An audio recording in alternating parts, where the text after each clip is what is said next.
Hi, Effie Nikki here. Today I'm going to talk about the male reproductive system. We're going to talk specifically about erection and ejaculation. So you should have already talked about the anatomy, male anatomy or the anatomy of the penis and all of the accessory glands and structures. Here, this last picture, I've shown you a sagittal section of external genitalia. Hopefully you've already talked about the scrotum, you've already talked about the epididymis and sperm production in the testes. But I just want to make sure that we know some of these key terms. So when we say copulatory organ, that's what the penis actually is. Its main function and goal is to deliver sperm to the female vagina, eventually sperm getting into the uterine tube, and hopefully fertilization will occur if that's your intended goal. So what's going to happen to the penis during erection? That's what we're going to talk about. We're going to talk about the two different types of erectile tissue that exist. And basically what's going to happen is this erectile tissue is going to fill with blood. The blood's going to become trapped. It won't be able to exit until after ejaculation. Not in all cases, but we're going to stick with the standard cases. And this engorgement of blood actually allows for the penis to become enlarged, to become rigid, and to actually do its job as a copulatory organ, which is deliver sperm to the vaginal female reproductive tract. Okay, so you've already covered most of this. I just want to make sure that we understand the process that the sperm have to go through before they even get out of the external urethral orifice. So how sperm travels through the male duct system, we know it starts in the epididymis. Let me get the pen going here. And hopefully it will behave. Okay. There we go. Close that. Okay, so we know that this is, let's try one more time. I hit the pen button. Pen, green, yay. Okay, so we know here we have, here's one, testis. We know that the sperm is going to be deposited in the epididymis for storage. It's also going to mature. It's going to travel through the ductus deferens to the ampulla of the ductus deferens.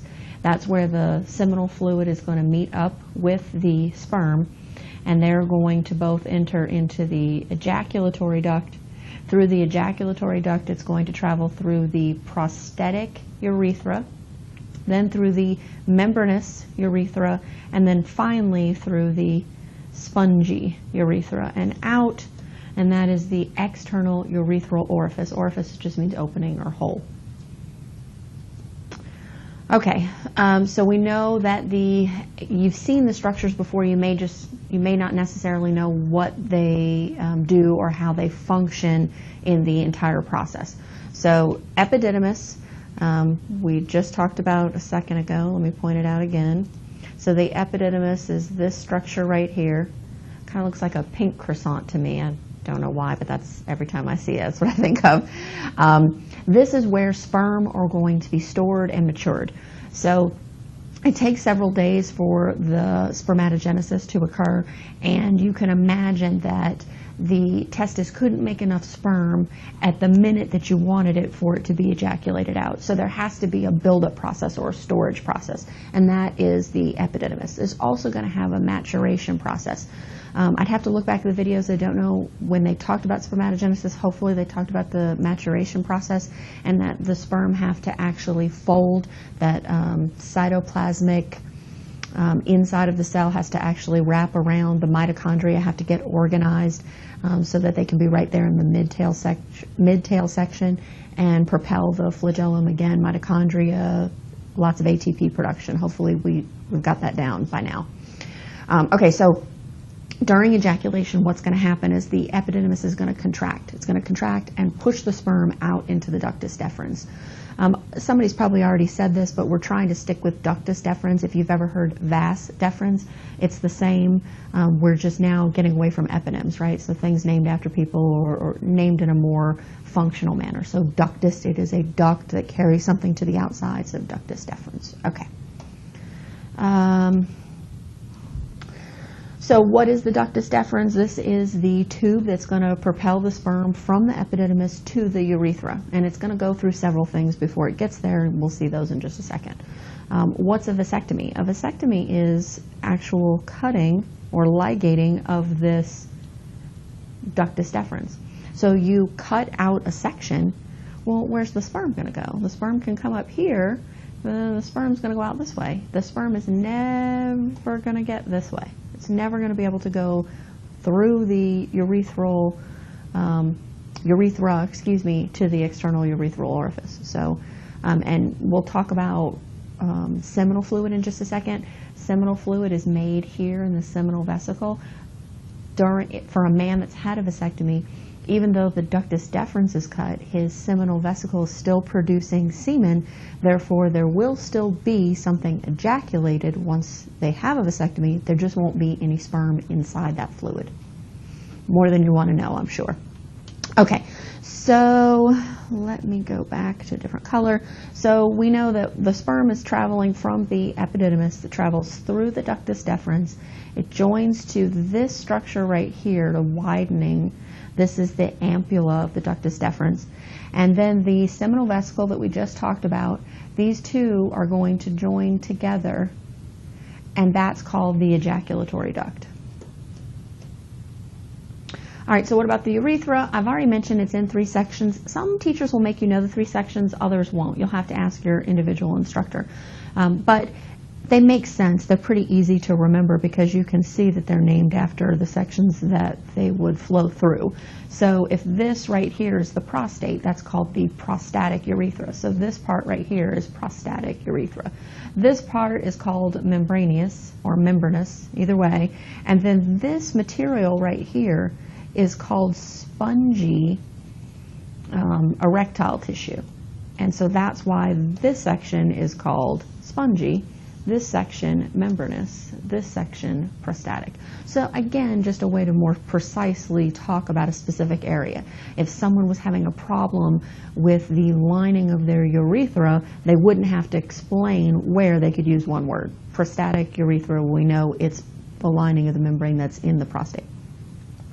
And obviously something to note, men carry both urine and sperm through this urethra. It's kind of like a dub, but we have to say it anyway, right? And not at the same time.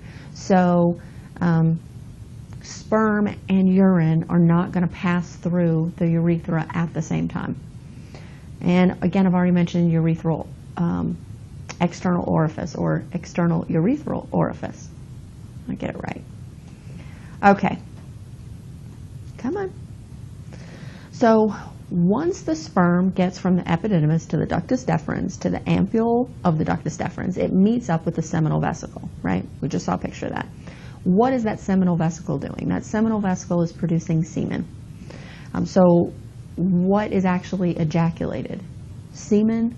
We'll see some other glands that come into play, but what's in the semen? Sperm. But is it just sperm? No. It's a bunch of other material. Fructose, so fruit sugar, same as glucose, just slightly different structure, but fructose, proteins, enzymes. It makes up 60 to 70% of the volume of semen or ejaculate.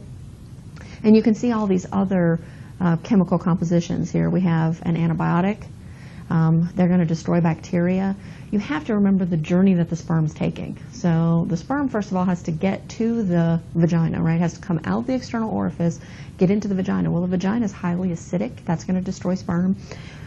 There's going to be lots of bacteria because it is an opening to an external environment. So we're always exposed to bacteria. So there's going to be antibiotic properties. There's going to be prostaglandins that you see here. We're going to talk more about prostaglandins and some of the different roles that they play. But what's interesting here is, and again, I don't know if in the order how these go, if you've talked about cervical mucus or not, but there is a thick layer of cervical mucus, and the cervix is the part of the female between the vagina and the uterus. So the sperm have to get through that cervix to get out to the uterine tube to be able to fertilize the egg. So the prostaglandins that are in semen actually help break down that sticky mucus of the cervix so that the sperm can get through. Also, you see here reverse peristalsis. Maybe you talked about peristalsis before when we talked about like fluid flowing through a tube. Should have been mentioned in blood vessels back in 201 as well. But pretty much if you're trying to move fluid through a tube, it's this squeezing and it pushes the fluid out, and then squeezing and it pushes the fluid out, or food or mixture, whatever you want to call it.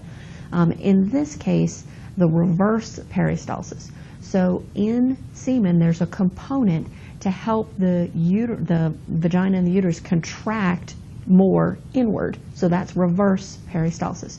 So what are the sperm trying to do? The sperm are secreting a prostaglandin that's actually going to cause them to be carried farther internally into the female, where they can actually get to the oocyte.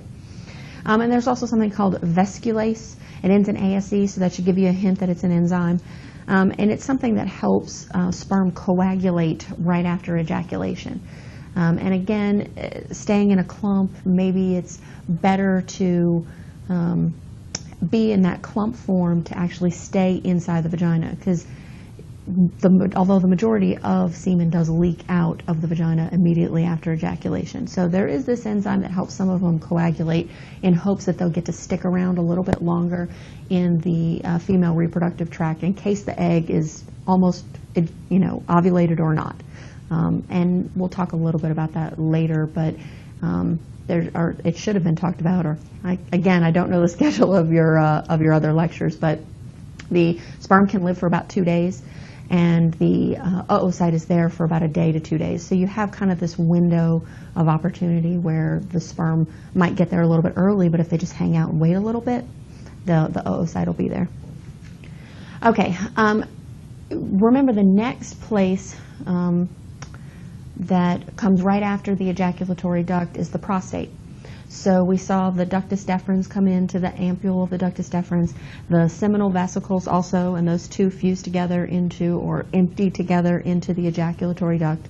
From the ejaculatory duct, it goes to the urethra that's inside of the prostate, or prostatic urethra. Well, the prostate also secretes several other enzymes, citrate or citrate, which is a salty substance. So you can read it here on the chart. I'm not going to read it off for you, but it secretes a more milky-like substance. It's slightly acidic.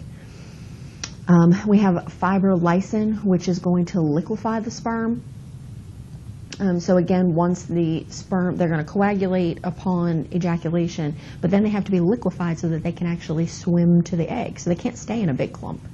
So there's fibrolysine. There's also something called relaxin. This helps in activating the sperm. And it's a little more technical than we want to get into, but pretty much the sperm have to be activated so that they start swimming vigorously towards the oocyte. And then the third bullet there where it says prostate-specific antigens. These are also similar to prostaglandins. So what we just looked at here, prostaglandins decreasing the cervical mucus for causing reverse peristalsis, same exact concept here with the prostate-specific antigen.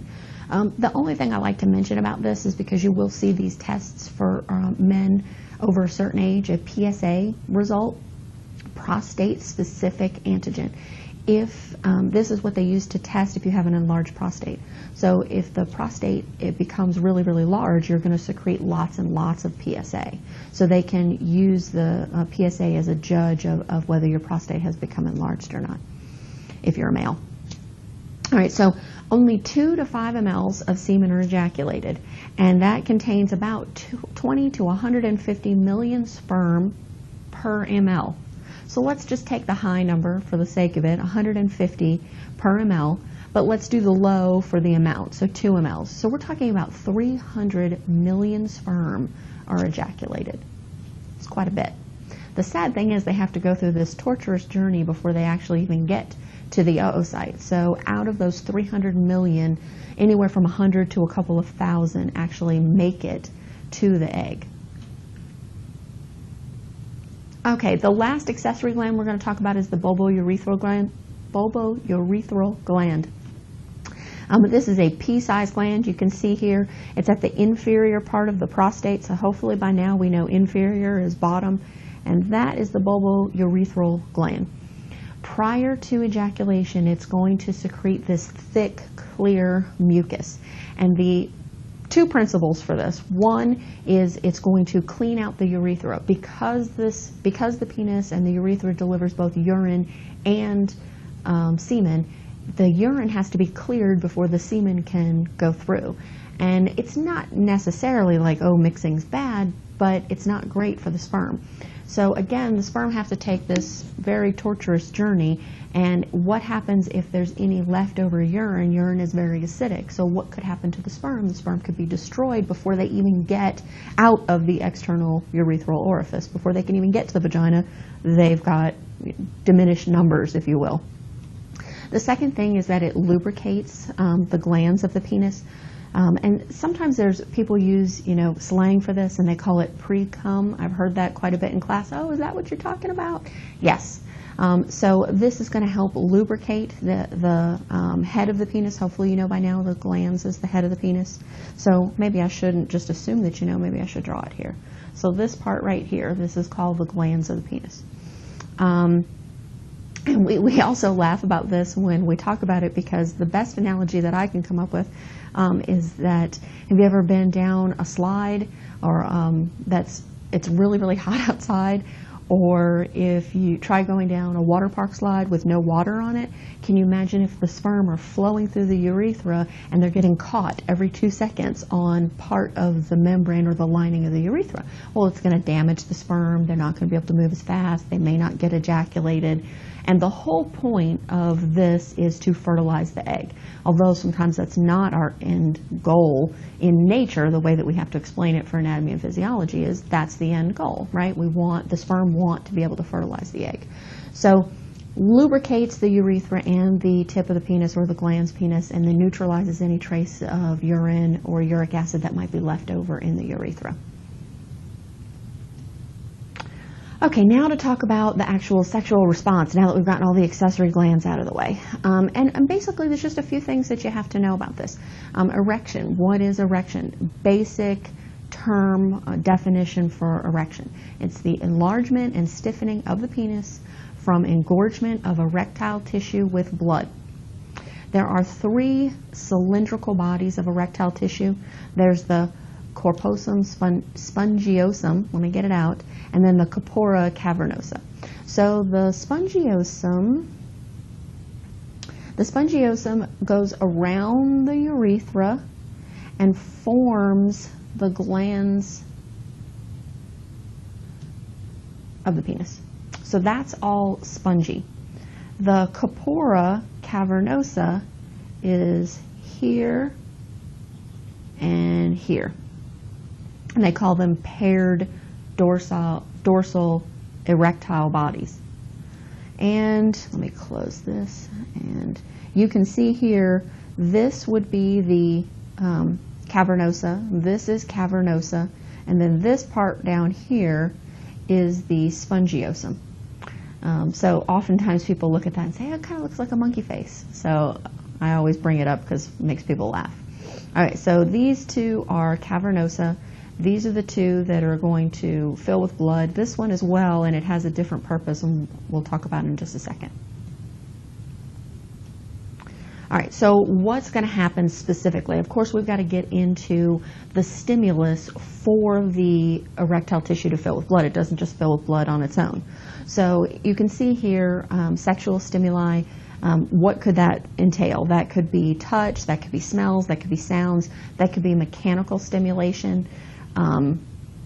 It can be induced or inhibited by higher brain activity or higher mental activity. So it's something that if you're thinking about it, it can happen even more. If you try to suppress it, you can do that as well. So it can be controlled.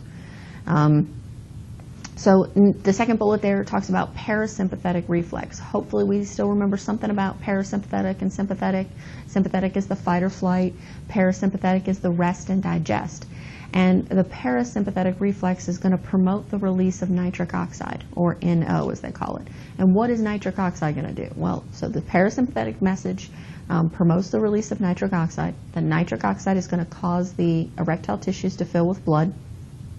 And This is one of the few cases where you have a parasympathetic actually causing this kind of action. So it's a little bit different. Most of the time, like I said, parasympathetic rest and digest, we wouldn't really think of erection as rest and digest, right? So it is one of the unusual ways in which we use the parasympathetic nervous system. Okay, so expansion of the cavernosa. So what's going to actually happen is the blood is going to fill that erectile tissue, that corpora cavernosa. When the erectile tissue is filled with blood, it actually compresses or pinches off the drainage veins. So the blood stays and maintains that engorgement or stiffness of the penis. And when the spongiosum is filled with blood, that actually keeps the urethra open. So they have two different tissue types because they have two different functions, right? The cavernosa is going to fill with blood, compress the drainage veins. The spongiosum is going to fill, and that's going to cause the urethra to stay open. Again, the sperm have to be able to get out. So the urethra has to be able to stay open so that the sperm can be released through the external urethral orifice. All right, and the last word I have there is impotence. This just means you have the inability to maintain or attain an erection. So this usually has something to do with nitric oxide, and we can see there could be many steps here. It could be a parasympathetic reflex problem. It could be a nitric oxide problem. There could be something wrong with the erectile tissue. So there are a number of things, but usually what the problem is that it's the release of nitric oxide. So if a person is given more nitric oxide, they can usually attain an erection if they were having problems previous to that. But again, this is a lot of, you can look at the top part for sexual stimulus, and that point that I made about this can be induced or inhibited by emotions or higher mental activities.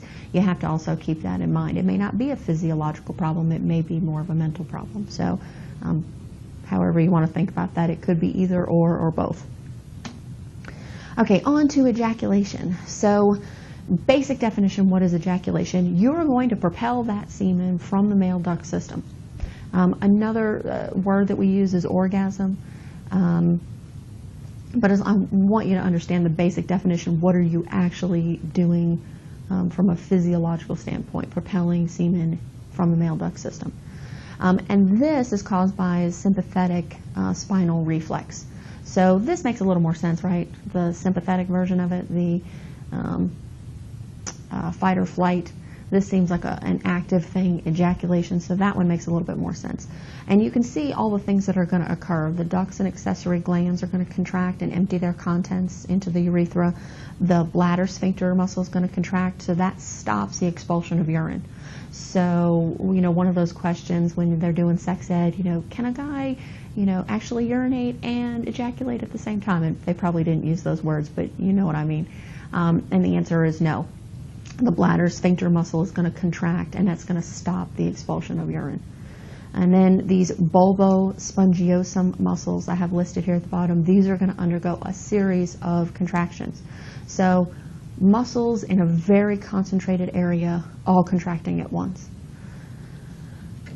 Oh, that's it. We're done. We've talked about erection and ejaculation. Again, I would just go back and make sure that you understand the difference between the two, that you understand basic definitions, that you understand especially the parasympathetic versus sympathetic. One of the questions I usually ask is explain to me, explain the entire process, including the autonomic nervous system involvement in erection and ejaculation. So I'm going to move on and talk about birth and development, so I'll see you in a couple lectures. Bye.